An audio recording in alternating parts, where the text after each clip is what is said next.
Hello అండి, అందరికీ నమస్తే. అందరూ ఎలా ఉన్నారండి? Welcome to Janu's kitchen one. ఈ వీడియోలో నేను మీకు ఎంతో మందికి నచ్చే స్పెషల్ రెసిపీని చూపించబోతున్నానండి. అదేనండి, చూస్తుంటేనే తెలిసిపోతుంది కదా. ఈ వీడియోలో నేను మీకు చికెన్ దమ్ బిర్యానీని చూపించబోతున్నానండి. బిర్యానీ అంటే చిన్నపిల్లల దగ్గర నుంచి పెద్దవాళ్ళ వరకు అందరూ ఎంతో ఇష్టంగా తింటారు కదండి. ఈ బిర్యానీని పొడి పొడిగా, స్పైసీగా, రెస్టారెంట్ స్టైల్ రుచి వచ్చేలాగా ఇంట్లోనే ఈజీగా ఎలా చేసుకోవాలో మీరు కూడా చూసేయండి. ఈ బిర్యానీ కోసం నేను ముందుగా ఒక గిన్నెలోకి 1 కిలో వరకు బాస్మతి రైస్ని తీసుకున్నానండి. ఇందులో నీళ్లు పోసుకొని 2-3 సార్లు శుభ్రంగా వాష్ చేసుకోవాలండి. తర్వాత ఇందులో రైస్ మునిగేదాకా నీళ్ళని పోసుకొని 15 నిమిషాల పాటు పక్కన పెట్టుకోవాలి. 1 కిలో రైస్కి నేను 1 కిలో వరకు చికెన్ తీసుకున్నానండి. మీరు కావాలంటే ఇంకాస్త ఎక్కువ చికెన్ అయినా తీసుకోండి. దీన్ని కూడా శుభ్రంగా కడుక్కొని పక్కన పెట్టుకోవాలి. ఇప్పుడు 3 ఉల్లిపాయలను తీసుకొని వీటిని ఇలా పొడవుగా కట్ చేసుకొని విడివిడిగా చేసుకొని పెట్టుకోవాలండి. ఇప్పుడు స్టవ్ మీద ఒక కడాయి పెట్టుకొని అందులో ఆయిల్ని వేసుకొని వేడైన ఆయిల్లో ఉల్లిపాయలను వేసుకొని ఉల్లిపాయలు బ్రౌన్ కలర్ వచ్చేదాకా వేయించుకొని ఒక ప్లేట్లోకి తీసుకొని పక్కన పెట్టుకోవాలి. ఇప్పుడు చికెన్ని మ్యాగ్నేట్ చేసుకోవాలండి. దీనికోసం ఇందులో 2 ఇంచుల దాల్చిన చెక్క, 4-5 లవంగాలు, 4 యాలకలు, 2 అనాస పువ్వు, 2 మరాఠీ మొగ్గ, కొద్దిగా జాపత్రి, 4-5 బిర్యానీ ఆకులు, కొద్దిగా రాతి పువ్వు, ఇంకా కొద్దిగా సాజీర వేసుకోవాలి. తర్వాత 5 టేబుల్ స్పూన్ల కారము, 1/2 స్పూన్ పసుపు, 3 టేబుల్ స్పూన్ల సాల్ట్, 1 కప్పు పెరుగు, ఇంకా 2 టేబుల్ స్పూన్ల అల్లం వెల్లుల్లి పేస్ట్ని వేసుకొని దీని అంతటిని కూడా చికెన్ ముక్కలకు బాగా పట్టేలాగా ఒకసారి అంతా బాగా కలుపుకోవాలి.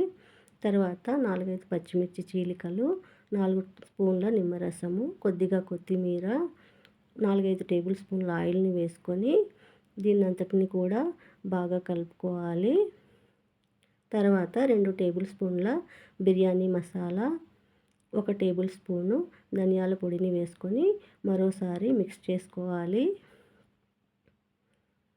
చివరగా ఇందులో మనం ముందుగా ఫ్రై చేసి పెట్టుకున్న ఆనియన్స్ని వేసుకొని ఒకసారి అంతా బాగా కలుపుకొని మూత పెట్టి 15 నిమిషాల పాటు పక్కన పెట్టుకోవాలి. ఫ్రిడ్జ్లో పెట్టుకుంటే మరీ మంచిదండి. ఇప్పుడు రైస్ ఉడకడానికి సరిపడా నీళ్ళను ఒక గిన్నెలోకి తీసుకొని దీనిని స్టవ్ మీద పెట్టుకోవాలి. ఇందులో హోల్ గరం మసాలాలను వేసుకోవాలండి. తర్వాత 1 tablespoon salt, 1 tablespoon ఆయిల్ను వేసుకొని ఒకసారి కలుపుకొని మూత పెట్టి 5 నిమిషాల పాటు దీన్ని బాగా మరగనివ్వాలి. 15 నిమిషాల తర్వాత చికెన్ బాగా నానిపోయిందండి. దీనిని అడుగు మందంగా ఉన్న ఒక వెడల్పాటి గిన్నెలో వేసుకోవాలండి. చికెన్ మొత్తాన్ని వేసుకున్న తర్వాత దీనిని సమానంగా స్ప్రెడ్ చేసుకోవాలండి. తర్వాత మూత పెట్టి దీన్ని రెడీగా పక్కన ఉంచుకోవాలి. 5 నిమిషాల తర్వాత మూత తీసి చూస్తే ఎసరు బాగా మరుగుతోంది కదండి. ఇప్పుడు ఇందులో మనం ముందుగా నానబెట్టుకున్న రైస్ని వేసుకోవాలి.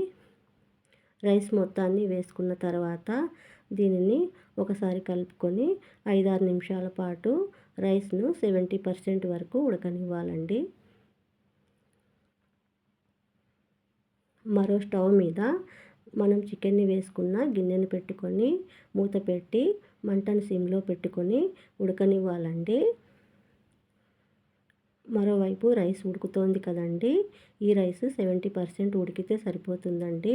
మిగిలిన 30% మనం దమ్ చేసినప్పుడు ఉడికిపోతుంది.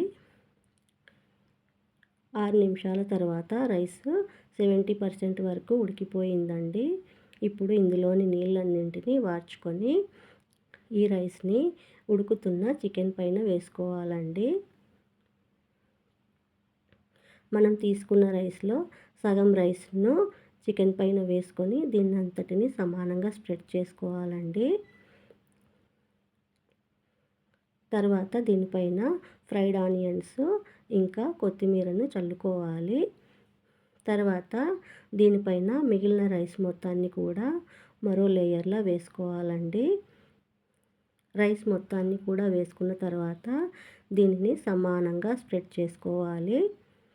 తర్వాత దీనిపైన మిగిలిన ఫ్రైడ్ ఆనియన్స్, కొత్తిమీర, 4 టేబుల్ స్పూన్ల నిమ్మరసము, 5 టేబుల్ స్పూన్ల ఆయిల్, ఇంకా ఫ్రై చేసి పెట్టుకున్న జీడిపప్పు, కిస్మిస్లను వేసుకోవాలి. తర్వాత దీనిపైన మూత పెట్టి ముందుగా 10 నిమిషాల పాటు మీడియం ఫ్లేమ్లో, తర్వాత 5 నిమిషాల పాటు మంటను సిమ్లో పెట్టుకొని మొత్తంగా 15 నిమిషాల పాటు ఉడకనివ్వాలండి. ఆవిరి బయటికి పోకుండా పైన ఏదైనా బరువును పెట్టుకోవాలండి. 15 నిమిషాల తర్వాత స్టవ్ ఆఫ్ చేసుకోవాలండి. బరువును పైనుంచి తీసివేసి దీనిని 3 నిమిషాల పాటు అలాగే వదిలేయాలి. 3 నిమిషాల తర్వాత మూత తీసి చూస్తే బిర్యానీ స్మెల్ ఘుమఘుమలాడుతోందండి. చూస్తున్నారు కదండి. ఈ బిర్యానీ మెతుకు మెతుకు అంటుకోకుండా చాలా పొడి పొడిగా వచ్చిందండి. చూస్తున్నారు కదండి ఎంత బాగా వచ్చిందో. చికెన్ ముక్కలు కూడా బాగా ఉడికిపోయాయండి. ఈ బిర్యానీకి కావాల్సిన మసాలాలన్నింటినీ దగ్గర పెట్టుకుంటే మనము రెస్టారెంట్ స్టైల్ రుచి వచ్చేలాగా ఇంట్లోనే చికెన్ బిర్యానీని చాలా సింపుల్గా చేసేసుకోవచ్చండి. అంతేనండి, ఎంతోమందికి నచ్చే చికెన్ దమ్ బిర్యానీ రెడీ అయిపోయిందండి. దీనిని వేడివేడిగా ఒక ప్లేట్లోకి సర్వ్ చేసుకొని చికెన్ కర్రీతో కానీ, గ్రేవీతో కానీ, లేదా షేర్వాతో కానీ, లేదా రైతాతో తిన్నా కూడా దీని రుచి అద్దిరిపోతుందండి. ఈ చికెన్ బిర్యానీని నేను చూపించిన విధంగా మీరు కూడా ఒకసారి తప్పకుండా ట్రై చేసి మీకు ఎలా కుదిరిందో నాకు కామెంట్ చేసి చెప్పండి. ఈ వీడియో కనుక మీకు నచ్చితే లైక్ చేసి, షేర్ చేసి, సబ్స్క్రైబ్ చేసుకోండి. Thanks for watching.